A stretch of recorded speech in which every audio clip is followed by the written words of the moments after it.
Бұл өмірдегі барлық адамдарға қателесуге құқылы. Және де ол қателіктер үлкен кішісіне қарамай кешірілуі тиіс. Алайда 2018 жылғы Чемпиондар Лигасының финалындағы сәт мүлдем бөлек еді. 2018 жылғы Чемпиондар Лигасының финалы Льорис Карриус үшін мансабындағы ең үлкен және ауыр сәттердің бірі болып қала береді. Ливерпуль мен Реал Мадрид арасындағы бұл кездесу тарихта мәңгі есте қалады. Ал Карриустың екі өрескел қателігі сол бір түндегі футбол тарихындағы қаралы беттердің біріне айналдырды.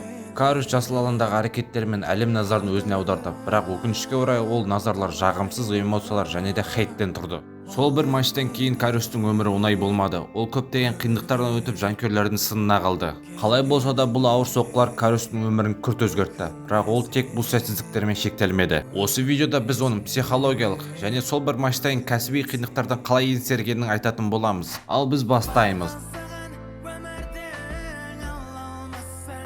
Сол бір түндегі қателіктерден кейін Льорис Карриус өзінің психологиялық жарақат алғанын айтқан болатын. Бүкіл әлем болып оны әлеуметтік желілерде қолдаудың орнына қысым көрсетіп, оның мансабының болашағына күмән көрсетті.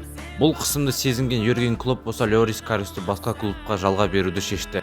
Карриус Түркияның Бешикташ командасында және де Германияның Унион Берлин командасында жалға өнер көрсетті. Өзінің бұрынғы формасын қайтадан қалпына келтіруге тырысты. Дегенмен амал нешік, бұл командаларда оның қақпашы ретіндегі сенімділігі мүлдем оянбады. Яғни айтқанда қақпашы ретіндегі сенімділігі вообще жоқ болатын. Жалда 2 жыл өнер көрсеткен Льорис Карриус өзінің Ливерпуль командасына қайтадан оралды.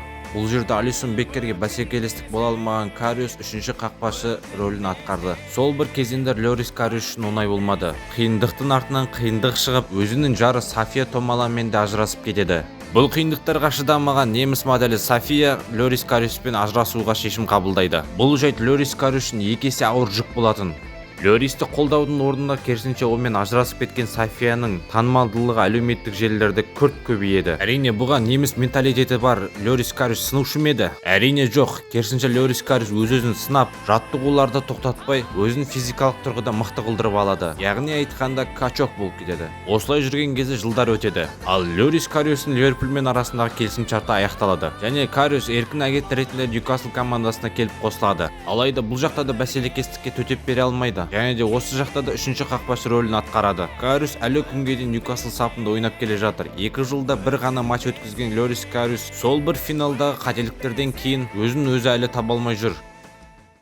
Футболда Роберто Баджо, тіпті Роналдо мен Месси де қателескен. Бірақ бұлай Льорис Карриус сияқты бұндай хейтке тап болмаған. Өмірде миллиардерлер де, президенттер де қателескен, бірақ Льорис Карриус сияқты хейтке тап болмаған. Өмірде ғұлама ақындар да, өмірде ғалымдар да қателескен, бірақ Льорис Карриус сияқты хейтке тап болмаған.